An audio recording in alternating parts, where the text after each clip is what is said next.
പോക്കുവെയിൽ എന്ന സീരിയലിലാണ് എൻ്റെ സീരിയലിലെ തുടക്കം. അതിനുശേഷം ഈറൻ നിലാവ്, മാമാട്ടിക്കുട്ടി, കസ്തൂരിമാൻ, പരസ്പരം, ഡിസംബറിലെ ആകാശം, സ്വാമി അയ്യപ്പൻ, ആക്ഷൻ സീറോ ഷിജു, തെരുവിൽ കിടക്കുന്നവരെ കണ്ടെത്തി അന്വേഷിച്ച് ഭക്ഷണം കൊടുക്കുന്നുണ്ട്.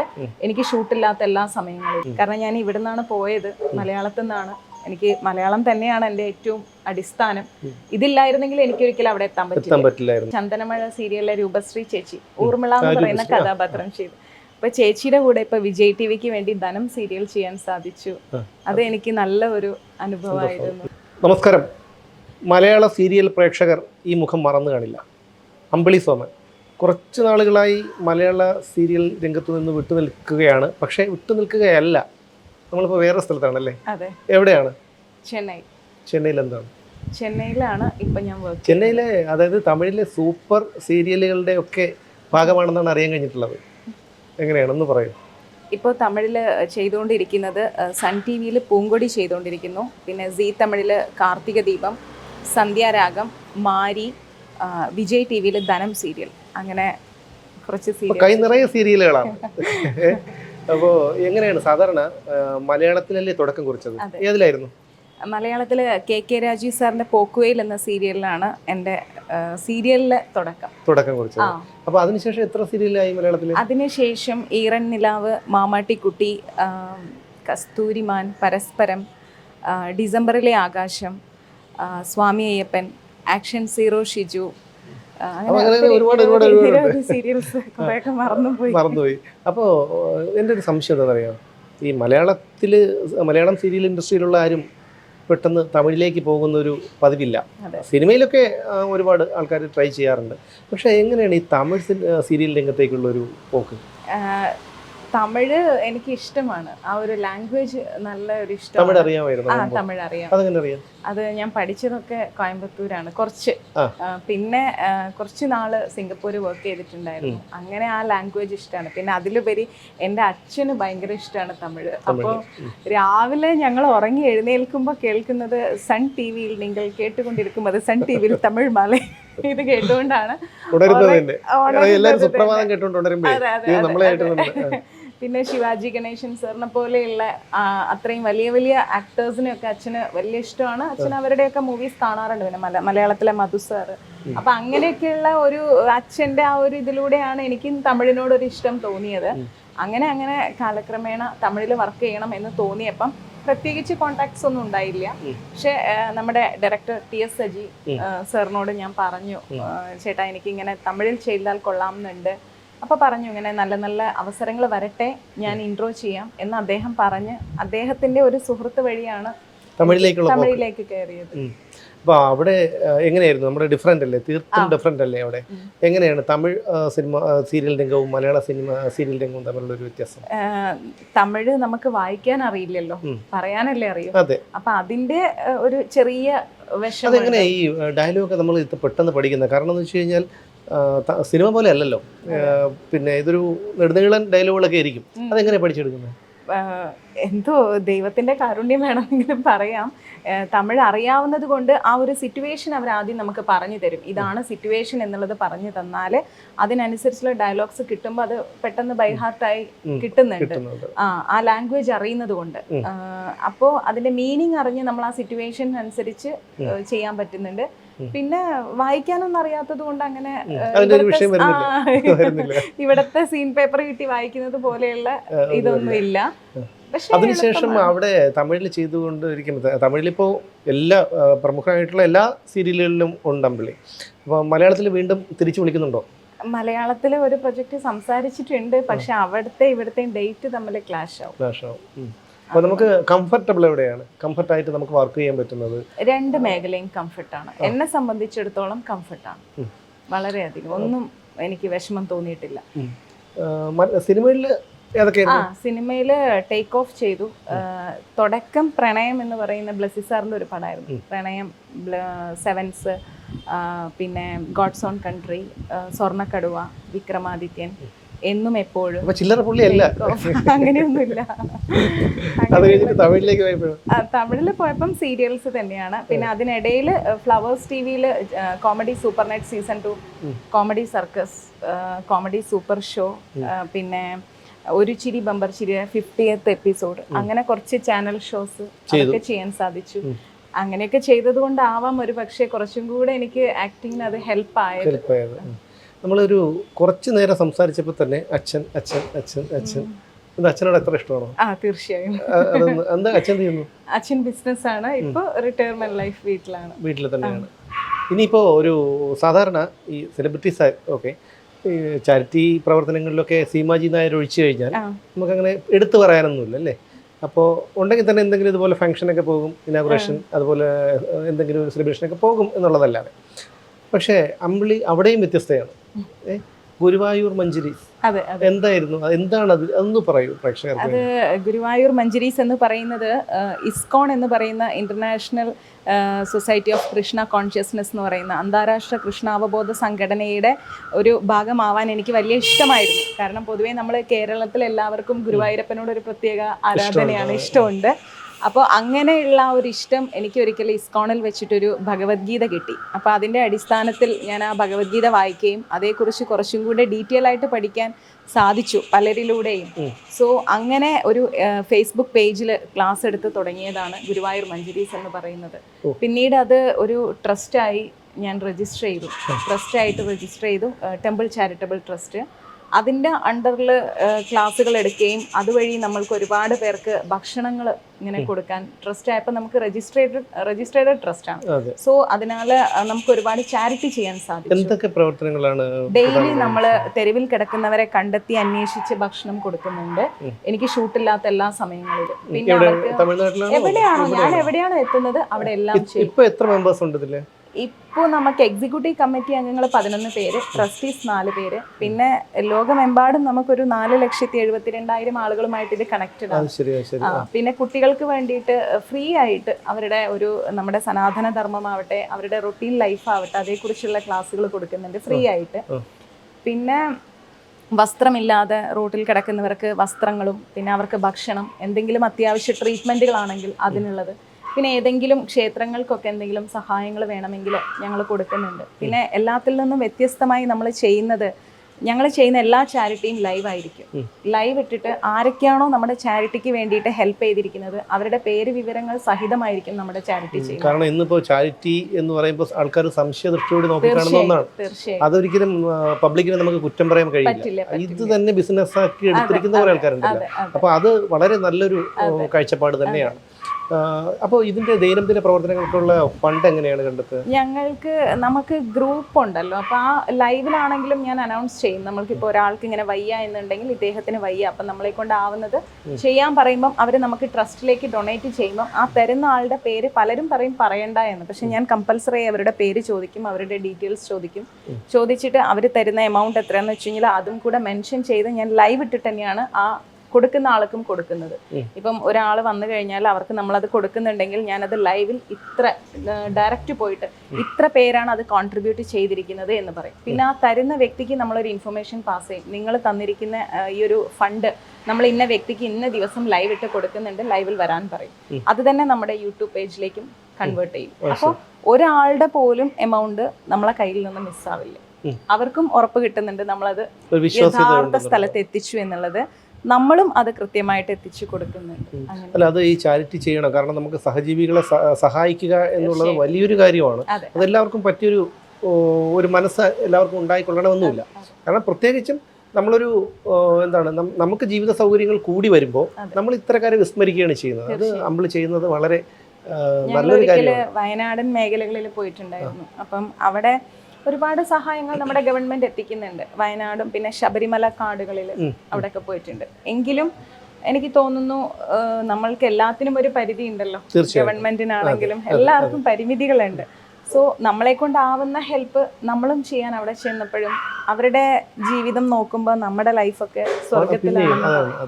കാരണം അവരൊരു നല്ല ഒരു ബൾബ് പോലും അവർക്കില്ല ഒരു വെളിച്ചത്തിന്.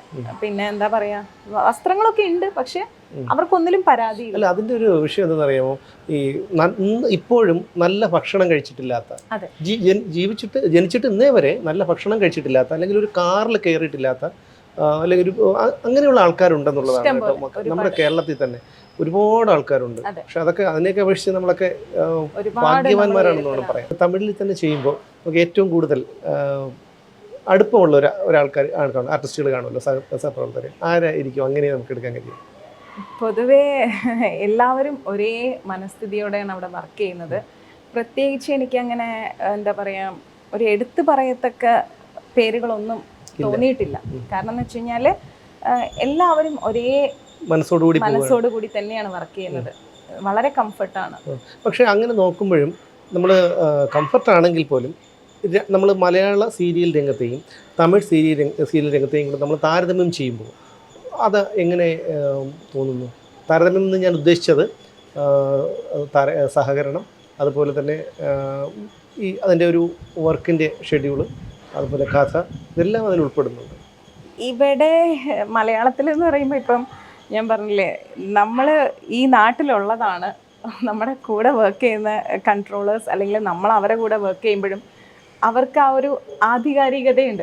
ഒരു സഹോദരി അല്ലെങ്കിൽ ഒരു സുഹൃത്ത് എന്നുള്ള ഒരു ആധികാരികതയുണ്ട്. അപ്പം നമ്മൾ പെട്ടെന്നൊക്കെ ടൈം ഷെഡ്യൂളൊക്കെ മാറുമ്പം അയ്യോ അങ്ങനെ പറ്റത്തില്ല, വന്നേ പറ്റൂ, അങ്ങനെ ഒരു വളരെയധികം ആധികാരികതയുള്ള സൗഹൃദത്തിൻ്റെയും സ്നേഹത്തിൻ്റെയും അടുപ്പത്തിൻ്റെയും അടിസ്ഥാനത്തിൽ ഇതേ നമ്മൾ തമിഴിലെത്തുമ്പോൾ നമ്മൾ ഇവിടെ നിന്ന് പോയ ഒരു ആർട്ടിസ്റ്റാണ് എന്ന ആ ഒരു പരിഗണനയും അതുപോലെ ആ ഒരു ബഹുമാനത്തിന്റെ ഒരു ഇതുണ്ടല്ലോ. എന്ന് കരുതി ഇവിടെ ബഹുമാനം ഇല്ല എന്നല്ല പറയുന്നത്. അവിടെ എത്തുമ്പോൾ ഒരു റിക്വസ്റ്റിലേക്ക് മാറും. ആസ് ദ സെയിം അവിടെയുള്ള ആർട്ടിസ്റ്റുകളോട് അവർ പെരുമാറുമ്പോൾ നമ്മളോട് ഇവിടെയുള്ള ആ ഒരു വ്യത്യാസം മാത്രമേ ഉള്ളൂ. പക്ഷെ എനിക്ക് രണ്ടും നല്ല സന്തോഷം തന്നെയാണ്. കാരണം ഞാൻ ഇവിടെ നിന്നാണ് പോയത്, മലയാളത്തിൽ നിന്നാണ്. എനിക്ക് മലയാളം തന്നെയാണ് എൻ്റെ ഏറ്റവും അടിസ്ഥാനം. ഇതില്ലായിരുന്നെങ്കിൽ എനിക്ക് ഒരിക്കലും അവിടെ എത്താൻ പറ്റില്ലായിരുന്നു. അപ്പം അതുകൊണ്ട് ഇവിടെയുള്ള എല്ലാ എനിക്ക് വർക്ക് തന്ന കൺട്രോളേഴ്സിനോടും എന്നെ റെക്കമെൻഡ് ചെയ്ത സജിയേട്ടനോട് എപ്പോഴും അവരെന്താവശ്യത്തിന് വിളിച്ചാലും ഞാൻ എങ്ങനെയും ഇവിടെ ഓടിയെത്തും. ഈ സീരിയൽ, മലയാള സീരിയലിൻ്റെ എന്ന് പറഞ്ഞു കഴിഞ്ഞാൽ നമ്മളൊരു 6 മണി ആയി കഴിഞ്ഞാൽ നമ്മുടെ ഒരു 75% സ്ത്രീകളും സീരിയലിന് മുമ്പിലാണ്. അത് സ്ത്രീകൾ മാത്രമല്ല, പല കാറ്റഗറിയിലും സ്ത്രീ പ്രേക്ഷകർ കൂടുതലാണ്, അതറിയാമല്ലോ.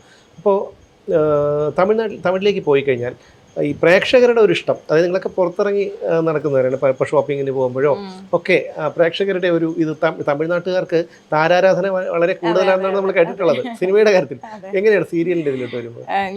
നമ്മൾ അവിടെ ചെല്ലുമ്പോൾ ഇവിടെയും അതുപോലെ തന്നെ ക്യാരക്ടർ നെയിമിലാണ് അവർ വിളിക്കാറ്. പക്ഷെ നമ്മൾ അവിടെ ചെല്ലുമ്പോഴും അങ്ങനെ തന്നെ. പക്ഷെ ഭയങ്കര സ്നേഹപ്രകടനമായിരിക്കും മലയാളികളെ അപേക്ഷിച്ച്. അതെ, മലയാളികൾക്ക് ചിലപ്പോഴേ ഈ ബലം പിടിച്ച് നിൽക്കും. കാരണം എന്ന് വെച്ച് കഴിഞ്ഞാൽ അവരുടെ ഒരു എന്താ പറയുക, തമിഴിൽ അത് ഇല്ല എന്നുള്ളത്. തമിഴിൽ അത് ഇല്ല എന്ന് പറയാൻ പറ്റില്ല, ഉണ്ട്. പക്ഷെ കുറച്ചും കൂടെ ഫ്ലെക്സിബിൾ ആണെന്ന് തോന്നുന്നു എനിക്ക്.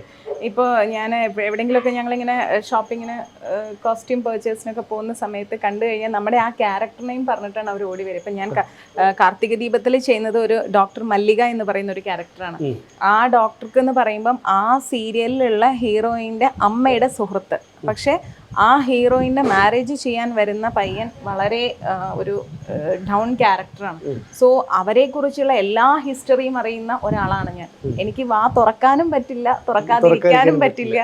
ഏത് നിമിഷവും ഞാൻ വാ തുറന്നാൽ എന്തും സംഭവിക്കും, അങ്ങനെയുള്ള ഒരു ക്യാരക്ടറാണ്. അപ്പം എന്നെ മാക്സിമം ആക്സിഡന്റ് ആക്കാനൊക്കെ അവർ ശ്രമിച്ചു, ഓപ്പോസിറ്റ് നിൽക്കുന്നവർ. അവർക്ക് ഈ വിവാഹം നടന്നാൽ മതി എന്നാണ്. പക്ഷെ എന്നെ സംബന്ധിച്ചുള്ള ഈ വിവാഹം നടക്കും ചെയ്യരുത്, എന്നാൽ സുഹൃത്തിന്റെ മകളുടെ വിവാഹവുമാണ്. അപ്പൊ അങ്ങനെയുള്ള ഒരു പശ്ചാത്തലത്തിലാണ് പോകുന്നത്.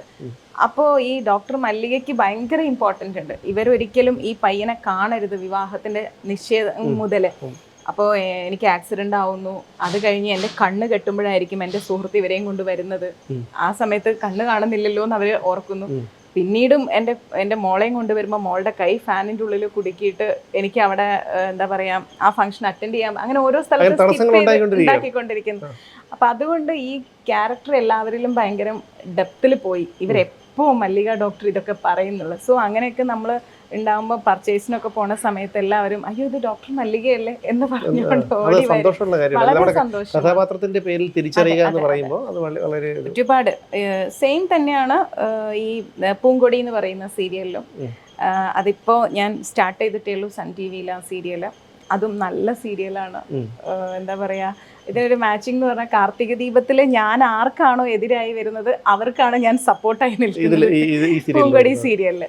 അപ്പോൾ അതും ഒക്കെ നല്ല രസമാണ്. പിന്നെ രാജമണ്ണാർ വഗൈര എന്ന് പറഞ്ഞിട്ടൊരു സീരിയൽ ചെയ്തു പോളിമർ ടി വിക്ക് വേണ്ടിയിട്ട്. അതിലൊരു MP കഥാപാത്രമാണ് നമ്മുടെ പ്രൊഡ്യൂസർ സുരേഷ് മേനോൻ സാറിന്റെ മകളായിട്ട്. അപ്പം അദ്ദേഹം അഡോപ്റ്റ് ചെയ്യുന്ന ഒരു മകളാണ്. പിന്നീട് അദ്ദേഹത്തിന് കുട്ടികളുണ്ടാവുന്നു. അതും നല്ല ഒരു കഥാപാത്രം. എല്ലാം സ്വാഭാവികമായിട്ട് നമുക്ക് ഊഹിക്കാവുന്നതേ ഉള്ളൂ കുട്ടികൾ ഉണ്ടാവുമ്പോൾ പിന്നെ അഡോപ്റ്റ് ചെയ്യുന്ന കുട്ടിക്ക് എന്താണ് ഉണ്ടാവുക. അതെ അങ്ങനെ. പിന്നെ എനിക്ക് ഏറ്റവും ഒരു ഭാഗ്യം എന്ന് പറഞ്ഞു കഴിഞ്ഞാൽ എനിക്ക് ഇഷ്ടമുള്ള ഒരു ആർട്ടിസ്റ്റ് ആയിരുന്നു നമ്മുടെ ചന്ദനമഴ സീരിയലിലെ രൂപശ്രീ ചേച്ചി. ഊർമിള എന്ന് പറയുന്ന കഥാപാത്രം ചെയ്തു. അപ്പൊ ചേച്ചിയുടെ കൂടെ ഇപ്പൊ വിജയ് ടിവിക്ക് വേണ്ടി ധനം സീരിയൽ ചെയ്യാൻ സാധിച്ചു. അത് എനിക്ക് നല്ല ഒരു അനുഭവമായിരുന്നു. കാരണം കേരളത്തിൽ ഒരുപാട് ആരാധകരുള്ള ഒരു ആർട്ടിസ്റ്റാണ് ഊർമിള ചേച്ചി, അല്ല രൂപശ്രീ ചേച്ചി ക്യാരക്ടർ. അപ്പൊ അവരുടെ കൂടെയാണ് ഇപ്പം ധനം ചെയ്തത്. ഇനിയിപ്പോ നമ്മുടെ ഈ ഗുരുവായൂർ മഞ്ചരീസിന്റെ ഒരു കൂടുതൽ പ്രവർത്തനങ്ങൾ വ്യാപിപ്പിക്കാനാണോ, എന്താണ് അതിന്റെ ഒരു ഞാൻ എടുത്ത് ചോദിക്കാൻ കാരണം നമ്മൾ ഈ സമൂഹത്തിൻ്റെ ഇടയിലൊക്കെ ഇറങ്ങി പല ന്യൂസുകളൊക്കെ ചെയ്യാൻ പോകുന്നതാണ്. അപ്പോൾ നമുക്കതറിയാം. നിങ്ങളത് അത് കണ്ടപ്പോൾ ഒരു താല്പര്യമുണ്ടാകും. അതായത് പുതിയ മേഖലകളിലേക്ക് വരാൻ. അതായത് ഏറ്റവും കൂടുതൽ അവഗണന അനുഭവിക്കുന്നതാണ് ഈ വാർദ്ധക്യ സഹജമായിട്ടുള്ള ആൾക്കാർ. അത് നമ്മളിപ്പോൾ സാമ്പത്തികം ഉള്ള ആൾക്കാരാണെങ്കിൽ പോലും അവർ ആ സമൂഹം ഒറ്റപ്പെടുകയാണ് ഒരു പരിധി കഴിഞ്ഞാൽ. പക്ഷേ നമ്മളിപ്പോൾ സമൂഹത്തിലേക്ക് ഇറങ്ങി നടന്നു ഒന്നുമില്ലാത്ത ആൾക്കാർ പോലും സാമ്പത്തികം ഒട്ടുമില്ല. ഇവിടെ ഈ മീൻ വിൽക്കാനൊക്കെ വരുന്ന മുക്കുവ അവർ ആ ഭാഗത്തു നിന്നൊക്കെ വരുന്ന വലിയ തുറയിൽ നിന്നൊക്കെ വരുന്നത് അവരൊരു എന്താണ് ഒരു 75-80 വയസ്സായവരാണ് ഈ വരുന്നത്. അപ്പോൾ ഇവർക്ക് വേണ്ടിയിട്ടൊന്നും നമ്മുടെ സർക്കാർ, അതിപ്പം സർക്കാരിനെ കുറ്റപ്പെടുത്തില്ല, ഏത് സർക്കാരായിരുന്നാലും അവർക്ക് സർക്കാരിന് ഒരു പരിമിതിയുണ്ട് എല്ലാവരും ചെയ്യണം. ഒരു പെൻഷൻ കൊടുക്കുന്നു എന്നുള്ളതിൽ കവിഞ്ഞ് ഒന്നുമില്ല, ആ തുക പര്യാപ്തവുമല്ല. അവർക്ക് ആവശ്യമെന്ന് പറഞ്ഞാൽ അതുപോലെ ഇതുപോലെ പാർശ്വവൽക്കരിക്കപ്പെട്ട ഒരു വിഭാഗമുണ്ട് നമ്മുടെ സമൂഹത്തിൽ. അവരെ പുനരധിവസിപ്പിക്കാനായിട്ട് എന്തെങ്കിലും ഒരു അത് ചെയ്തൂടെ? കാരണം ഭക്ഷണം കൊടുക്കുക, വസ്ത്രം കൊടുക്കുക എന്നൊക്കെ പറയുമ്പോൾ അതൊരുപാട് ഉള്ളതാണ്. പിന്നെ ഈ പറയുന്ന വലിയ തുറയിൽ തന്നെ ഒരാളുടെ ഒരു കിഡ്നി പേഷ്യന്റിന്റെ സർജറിക്ക് നമ്മൾ സഹായിച്ചിട്ടുണ്ട്. മിസ്റ്റർ ബിനു, അദ്ദേഹത്തിന് ഇതുപോലെ 2 ചെറിയ കുട്ടികളാണ്. അങ്ങനെ അതറിഞ്ഞപ്പോൾ ഞാൻ വന്ന് അവർക്ക് നമ്മുടെ ട്രസ്റ്റ് വഴി ഒരു സഹായം ചെയ്തതാണ്. ഇനി എൻ്റെ ഉള്ളിലുള്ളൊരു പ്ലാനിങ് എന്ന് പറഞ്ഞാൽ, അങ്ങ് പറഞ്ഞല്ലോ ഇപ്പം വാർദ്ധക്യ സഹജമായ ആളുകൾ എന്ന് പറയുന്നു, അതിലുപരി അവരെ താഴ്ത്തി പറയല്ല, അതിലുപരി മാനസിക രോഗം ബാധിച്ച വ്യക്തികൾ, ആർക്കും വേണ്ടാത്ത ഈ ലോകത്ത് നിന്ന് തന്നെ അവരുടെ മനസ്സെല്ലാം വിട്ടുപോയി, അവർക്ക് ഓർമ്മകളിലേ അവരില്ല, അവരുടെ നല്ല ജീവിതങ്ങളും ഇല്ല, നാളെയും ഇല്ല, ഇന്നും ഇല്ലാത്തൊരവസ്ഥ. അങ്ങനെയുള്ളവരെയൊക്കെ ഒന്ന് സംരക്ഷിക്കണം. തീർച്ചയായിട്ടും. അത് ഏതായാലും രണ്ടുപേരും വ്യത്യാസമൊന്നും അല്ലല്ലോ. ഇപ്പം വാർദ്ധക്യ സഹജമായിരുന്നാലും ഇതുപോലെ മാനസിക നില തെറ്റിയവരായിരുന്നാലും നമുക്ക് ആശ്രയമില്ലാത്ത ആരെ സഹായിക്കുന്നതും അത് വലിയൊരു കാര്യം തന്നെയാണ്. എനിക്ക് അതൊരു നല്ല ആഗ്രഹമുണ്ട്. ഞാൻ അതിൻ്റെ ഒരു പ്ലാനിങ് ചെയ്യുന്നുണ്ട്. പിന്നെ ഓൾറെഡി ഞാൻ തെരുവിൽ നിന്നൊരു അമ്മയെ അഡോപ്റ്റ് ചെയ്തിട്ടുണ്ട്. എൻ്റെ കൂടെ കഴിഞ്ഞ 4 വർഷമായിട്ട് സന്തത സഹചാരിയായിട്ട് ആ അമ്മയുണ്ട്. അത് ശരി. അത് അമ്മ പുറത്തുനിന്ന് ആ അമ്മ ഒരിക്കലെ ഗുരുവായൂർ അമ്പലത്തിന്റെ നടയിൽ നിന്ന് തന്നെ എനിക്ക് കിട്ടിയതാണ്. പലപ്പോഴും പലരും പറഞ്ഞു എന്നോട് വേണ്ട വേണ്ട എന്ന് പറഞ്ഞു. അതെ. ഞാൻ ഒരിക്കല് അവിടുന്ന് അമ്പലത്തിന്റെ നടയിൽ ഞങ്ങൾക്ക് ആദ്യം ഒരു ഷോപ്പ് ഉണ്ടായിരുന്നു മഞ്ചരീസിന്. പിന്നീട് അത് ചില കാരണങ്ങൾ കൊണ്ട് ഞാൻ ക്ലോസ് ചെയ്തതാണ്. ഒന്നുമല്ല, അത് എന്താ പറയാ, മേൽവാടകയ്ക്ക് ആയതുകൊണ്ട് മാത്രം. അങ്ങനെ പാടില്ല എന്നൊരു നിയമം വന്നപ്പോൾ ഞാനൊരു 11 months മാത്രമേ അത് എഗ്രിമെന്റ് എടുത്തിട്ടുള്ളൂ. അതുകൊണ്ട് മാത്രം ക്ലോസ് ചെയ്തതാണ്. സോ ആ ഷോപ്പിന്റെ തൊട്ടടുത്ത് നല്ല മഴയത്ത് ആ അമ്മ കിടക്കുമായിരുന്നു. അപ്പോൾ അവർ നല്ല വസ്ത്രമാണ് ഇട്ടിരിക്കുന്നത്. നല്ലൊരു സെറ്റ് മുണ്ട് ഇട്ടപ്പോൾ ഞാൻ കരുതി അമ്പലത്തിൽ ഇങ്ങനെ വരുന്നവർക്ക് റൂംസ് ഇല്ലാതെയൊക്കെ ചിലവർ നിർമ്മാല്യം തൊഴാൻ വെയിറ്റ് ചെയ്യും, അങ്ങനെ വല്ലതും ആണോ എന്ന് കരുതി ഞാൻ അമ്മയോട് ചോദിച്ചതാണ്, അമ്മ എന്താ ഇവിടെ കിടക്കുന്നത്, ഭക്ഷണം കഴിച്ചു എന്ന് ചോദിച്ചപ്പം പറഞ്ഞു ഇല്ല, ഞാൻ 3 ദിവസമായി കഴിച്ചിട്ട് എന്ന് പറഞ്ഞു. അപ്പോൾ ഞാൻ വിളിച്ചുകൊണ്ട് പോയി രാത്രി ഭക്ഷണം വാങ്ങിച്ചു കൊടുത്തു. അപ്പോൾ ഞാൻ ചോദിച്ചു അമ്മ ഇനി എങ്ങോട്ടാണ് പോകുന്നതെന്ന് ചോദിച്ചപ്പോൾ അവർക്ക് പ്രത്യേകിച്ച് എവിടെയും പോകാനില്ല, അവർ അവിടെ തന്നെയാണ്. അല്ല, അമ്മയുടെ ഹിസ്റ്ററി ചോദിച്ചപ്പോൾ പറഞ്ഞത് അമ്മയായിട്ട് ഇറങ്ങി പോകുന്നതാണെന്നാണ് പറഞ്ഞത്. അച്ഛനും അമ്മയൊക്കെ ഉണ്ടായിരുന്നു, മരിച്ചുപോയി. പിന്നെ ഒരു ബ്രദറുണ്ട്, ഒരു സിസ്റ്ററുണ്ട്. അവരൊക്കെ നല്ല ഇതാണ്. പക്ഷെ അമ്മയ്ക്ക് അവിടെ ആരുടെ കൂടെയും നിൽക്കാൻ നിൽക്കാൻ താല്പര്യമില്ല. ബുദ്ധിമുട്ടിക്കണ്ടെന്ന് എന്തോ പിന്നെ ഹസ്ബൻഡും ഉണ്ടായിരുന്നു, അവരൊക്കെ ഡിവോഴ്സായി. ചെറിയ കുറച്ച് പ്രയാസം അമ്മയ്ക്കും ഉണ്ട്, മാനസികമായിട്ടുള്ള, വളരെ ചെറുത്. അതൊക്കെ ഒരു പക്ഷേ നമ്മളൊരു കരുതൽ കൊടുത്താൽ മാറാവുന്ന കാര്യമേ ഉള്ളൂ. എങ്ങനെ വിശ്വസിച്ച് അങ്ങനെ പലരും പറഞ്ഞ നല്ല കാര്യമാണ് കേട്ടോ. ഞാൻ പറയുന്നത് ഇന്നത്തെ ഒരു കാലമായതുകൊണ്ടാണ് ആരും അങ്ങനെ ചെയ്യുന്നത്. ഞാൻ ആ അമ്മയല്ലേ ഞാൻ കണ്ടത്. ഏതൊരു അഭിനേത്രിക്കും ഒരു അഭിനേതാവിനും അവർക്ക് അവതരിപ്പിക്കാൻ ആഗ്രഹമുള്ള ഒരു ക്യാരക്ടർ ഉണ്ടായിരിക്കും. അങ്ങനെ എന്തെങ്കിലും ഉണ്ടെങ്കിൽ ഉണ്ടായിരുന്ന കഥാപാത്രങ്ങളായിരുന്നു ഒരു കളക്ടർ, ഒരു MP എന്നുള്ളതൊക്കെ. നമുക്ക് ജീവിതത്തിലും ആവാൻ പറ്റില്ല. കളക്ടറായി, MP ആയി, ഡോക്ടറായി, അഡ്വക്കേറ്റായി, കള്ളിയായി, ചിന്താവിഷ്ടിയായ സീത എന്ന് പറയുന്ന ഒരു സീരിയലില് അങ്ങനെയും ഒരു കഥാപാത്രം ചെയ്തു, കുടുംബസ്ഥയായി, അങ്ങനെ ഒത്തിരി കഥാപാത്രങ്ങൾ. അതാണ് നമ്മുടെ ഏറ്റവും സന്തോഷം. എല്ലാ മേഖലയിലും നമുക്ക് കളക്ടറൊക്കെ എന്തായാലും കളക്ടർ ആവാനേ പറ്റൂ, ഡോക്ടറൊക്കെ അത്രേ പറ്റൂ. അപ്പൊ എന്തായിരുന്നാലും ഒരു അഭിനേതാവിനെന്ന് പറഞ്ഞാൽ അങ്ങനെയല്ലല്ലോ, അതിന് പരിമിതികളില്ല. എന്തും ആവാം, പ്രധാനമന്ത്രി വരെ ആവാം, പ്രസിഡന്റും ആവാം. അതൊരു വലിയ കാര്യമാണ്. പ്രത്യേകിച്ച് അങ്ങനെ എനിക്കൊരു കഥാപാത്രം ചെയ്യണം എന്നൊന്നും ആഗ്രഹങ്ങളൊന്നുമില്ല. പക്ഷെ ഭഗവാൻ എന്ത് കഥാപാത്രം നമുക്ക് തരാൻ ഇഷ്ടപ്പെടുന്നു അദ്ദേഹം നമ്മളെ കൊണ്ടാവുമെങ്കിൽ, നമ്മൾക്കത് ചെയ്യാൻ പറ്റുമെന്ന് കോൺഫിഡന്റ് ഉണ്ടെങ്കിൽ മാത്രം. കാരണം ചെയ്തു വെക്കുന്ന ഈ കഥാപാത്രങ്ങൾ എക്കാലത്തും രജിസ്റ്റേർഡ് ആണ് അല്ലെ. ഇന്നിപ്പം നമ്മൾ പ്രേം നസീർ സാറിനെ നമ്മളൊന്നും കണ്ടിട്ട് പോലുമില്ല, പക്ഷെ അദ്ദേഹത്തിന്റെ സിനിമകളിലൂടെ നമ്മൾ ഓർക്കുന്നുണ്ട്. അപ്പൊ അവര് ചെയ്ത കഥാപാത്രങ്ങൾ ഇന്നും വളരെ മൂല്യമായിട്ട് നമ്മുടെ സമൂഹത്തിലുണ്ട്. സോ അതുപോലെ നമ്മൾ ചെയ്യുന്നതും വളരെ രജിസ്റ്റേർഡ് ആണ്. അതുകൊണ്ട് ഒരിക്കലും അഭിനയം ഒരു മോഹമായി മാറരുത്. അഭിനയം നമ്മുടെ ജീവിതത്തിൽ എന്താ പറയുക, ജീവിതത്തിന്റെ ഒരു ശ്വാസമായി മാറി നമ്മളത് ചെയ്യാൻ സാധിക്കും എന്ന് ഉറപ്പുണ്ടെങ്കിൽ മാത്രം ചെയ്യാം. കാരണം ഇതിപ്പോ സിനിമ, സീരിയൽ എന്ന് പറയുമ്പോൾ എല്ലാവരും ഒരു ഫാഷനായിട്ട് കണ്ട് അതിലെത്താൻ വേണ്ടി ശ്രമിക്കണം. പക്ഷെ അങ്ങനെയല്ല, അതിനെ നമ്മൾ വളരെയധികം എന്താ പറയുക സീരിയസ് ആയിട്ട് കാണണം. ഓരോ മൊമെന്റിലും അത് സീരിയസ് ആയി കണ്ട് അവതരിപ്പിക്കാൻ സാധിച്ചാൽ ഭംഗിയാവും. അമ്പിളിയോട് സംസാരിച്ചപ്പോൾ കുറച്ച് കാര്യങ്ങൾ, പ്രത്യേകിച്ചും നിങ്ങളെപ്പോലെയുള്ള ഒരു അഭിനേത്രിയിൽ നിന്ന് പ്രതീക്ഷിക്കാൻ കഴിയാത്ത കാര്യങ്ങൾ, അതായത് സനാതനധർമ്മം, ഇസ്കോൺ, പിന്നെന്താണ് ഈ ചാരിറ്റി, ഇതൊക്കെ കേട്ടു. സനാതനധർമ്മത്തെക്കുറിച്ചൊക്കെ കൂടെ ഒന്ന് പറയാം.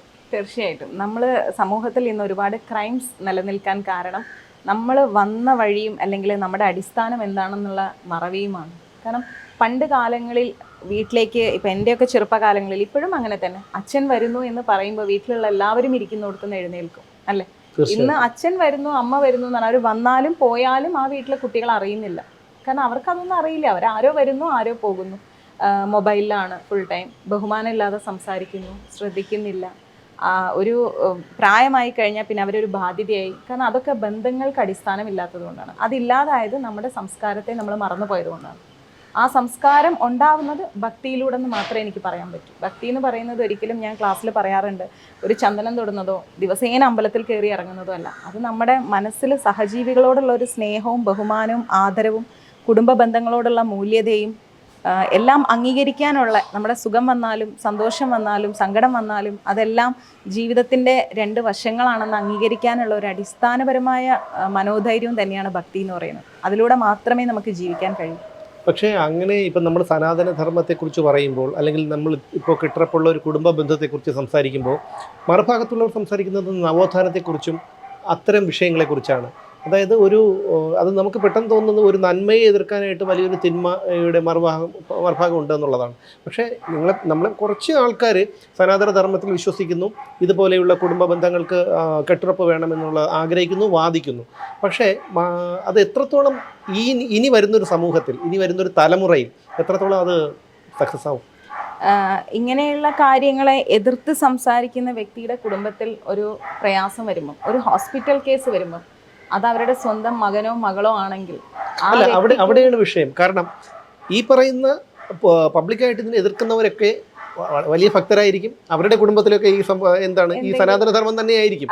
പക്ഷെ അവർ സമൂഹത്തിൽ കുത്തിവെക്കുന്നത് ഞങ്ങൾ അങ്ങനെയൊന്നും അല്ല എന്നുള്ളതാണ്. ഞങ്ങൾ അങ്ങനെയൊന്നും അല്ല, ഇങ്ങനെ എന്ന് വെച്ചാൽ മറ്റ് മാതാപിതാക്കളുടെ മക്കളെ വഴിതെറ്റിക്കുക, അവരുടേതായിട്ടുള്ള സ്വാർത്ഥ താല്പര്യങ്ങൾക്ക് വേണ്ടി വിനിയോഗിക്കുക എന്നുള്ളതാണ് അവരുടെ ഒരു രീതി. പക്ഷേ അതിനെ എങ്ങനെ നമുക്ക് ഫലപ്രദമായിട്ട്, ഇപ്പോൾ സനാതനധർമ്മമൊക്കെ എന്നൊക്കെ പറഞ്ഞാൽ നമുക്ക് കിട്ടിയ ഏറ്റവും വലിയൊരു സംസ്കാരത്തിൻ്റെ ഏറ്റവും വലിയൊരു ഭാഗമാണ്. അപ്പോൾ അതിനെ ഒന്ന് സംരക്ഷിക്കാനായി ഫലപ്രദമായി ഇപ്പോൾ കുറച്ച് പേര്, അല്ലെങ്കിൽ ഇങ്ങനെ ആഗ്രഹിച്ചിട്ട് കാര്യമില്ലല്ലോ, എങ്ങനെ നമുക്ക് തന്നെ ഫലപ്രദമായിട്ട് മുന്നോട്ട് അതിനു കൊണ്ടുപോകാൻ കഴിയും? വേണ്ടിയിട്ടാണ് ഞങ്ങൾ ഗുരുകുലം എന്ന് പറയുന്ന ഒരു പ്രസ്ഥാനം സ്റ്റാർട്ട് ചെയ്തിരിക്കുന്നത്. അതായത് LKG മുതൽ ഡിഗ്രി വരെയുള്ള കുട്ടികൾക്ക് ഫ്രീ ആയിട്ട് സൂം വഴി ക്ലാസ് കൊടുക്കും. ആ ക്ലാസ്സിൽ ഞാൻ ആദ്യം കൊടുക്കുന്നത്, ഇപ്പൊ ഭഗവത്ഗീത പഠിപ്പിക്കുന്ന ഒരുപാട് പ്രസ്ഥാനങ്ങളുണ്ട്. നേരിട്ട് പോയി ഞാൻ ഒരാൾക്ക് ഒരു ഫുഡ് എപ്പോഴും കൊടുത്തുകൊണ്ടിരുന്നാൽ ആ ഫുഡ് എങ്ങനെയാണ് ഉണ്ടാക്കണേന്ന് അവർക്ക് അറിയില്ല. ഒരു വട്ടമെങ്കിലും അവർക്കത് ഉണ്ടാക്കാൻ സാധിച്ചാലാണ് അവരതിൽ സക്സസ് ആവുന്നത്. തീർച്ചയായിട്ടും. സോ അതേപോലെ ഞാൻ അവർക്ക് ആദ്യം പഠിപ്പിച്ചു കൊടുക്കുന്ന ഭഗവത്ഗീതയല്ല, വീട്ടിലെങ്ങനെ പെരുമാറാം, നിങ്ങളുടെ ലൈഫ് നിങ്ങൾക്ക് എങ്ങനെ ഡിസിപ്ലിൻ ആയിട്ട് കൊണ്ടുപോകാം, നിങ്ങളുടെ ബുക്സും നിങ്ങളുടെ വിദ്യാഭ്യാസവും നിങ്ങളുടെ ജീവിതവും എങ്ങനെ പാരൻസിനെ ഡിപ്പെൻഡ് ചെയ്യാതെ ഡിസിപ്ലിനോട് കൊണ്ടുപോകാം. അതിൽ നിന്ന് ആ കുട്ടിക്ക് ഞാൻ ഭഗവത്ഗീത പറഞ്ഞു കൊടുക്കുകയാണെങ്കിൽ ആ കുട്ടിക്ക് അത് മനസ്സിലാവും. ആ കുട്ടി അത് എന്ത് ചെയ്യും, ആ കുട്ടി ചെയ്യുന്നത് കണ്ട് ആ കുട്ടിയുടെ കൂട്ടുകാരും ചെയ്യും. അങ്ങനെ അങ്ങനെ അങ്ങനെ അങ്ങനെ അങ്ങനെ അത് സ്പ്രെഡ് ആവും. അതിന് ഞാൻ അടിസ്ഥാനമാക്കി എടുത്തിരിക്കുന്നത് ഇസ്കോണിന്റെ ഫൗണ്ടർ തന്നെ ശ്രീല പ്രഭുപാദർജിയാണ്.